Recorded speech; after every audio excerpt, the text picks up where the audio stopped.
drummer. Right. So yeah, Dave wasn't in the band yet, but and I will point this out because it's a very popular topic. Because I got to have the argument with Kurt Cobain at the Cow Palace in San Francisco at the benefit for Bosnian women that Chris put together about whether or not the record sounded like Poison. Now, this was in 1992, and I'm just like, you're wrong. Like, it doesn't sound like Poison. I'm sorry. And it's funny because where was I reading the thing where Bret Michaels was talking about how he doesn't hate Nirvana, and I don't know. It's just there's so much crazy stuff flying around right now. And let me please put in a plug for Everybody Loves Our Town, this oral history of grunge that just came out that Mark Yarm, ironically named, put together. I love his band. Oh, wrong guy. Yeah, I'm sorry. He has to I'm put his own sorry. disclaimer in the book about it. But there's a lot of just unbelievable stuff. And he talked to Susie, he talked to me, he talked to a lot. I don't know if he talked to you, but Yep. it's a pretty great chronicle, especially for all of you that live here and care about this town. It's really the lineage that starts with the U-Man.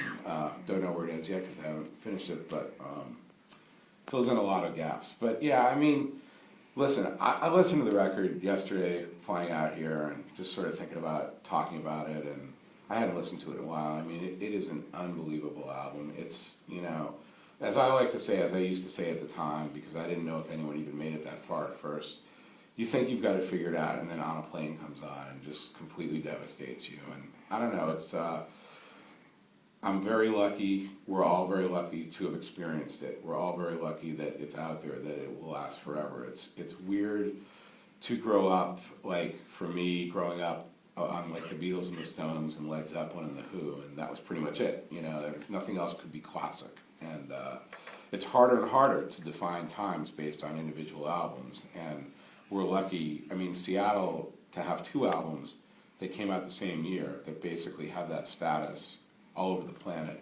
It's very, very special and amazing. And what you're talking about what you experienced moving here and just being in that, I mean, I'm very cynical about the 90s because there's so many bad records that came out in the wake of all of this, and those radio stations that were successful, and the whole thing just, again, be careful what you wish for, but there's a hell of a lot for people here to be really, really proud of, and it's really great that this building exists and that there's just this place to where you can go and learn about things. And if you haven't spent time in the exhibit, you really need to, because, I mean, it's just a trip for me to see something in a true historical context and describe to people that way that, is part of all of our lives. It's something that happened.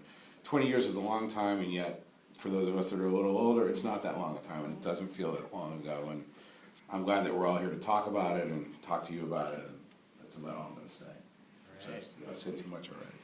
Thank you very much. Well, let's give a round of applause to our guest.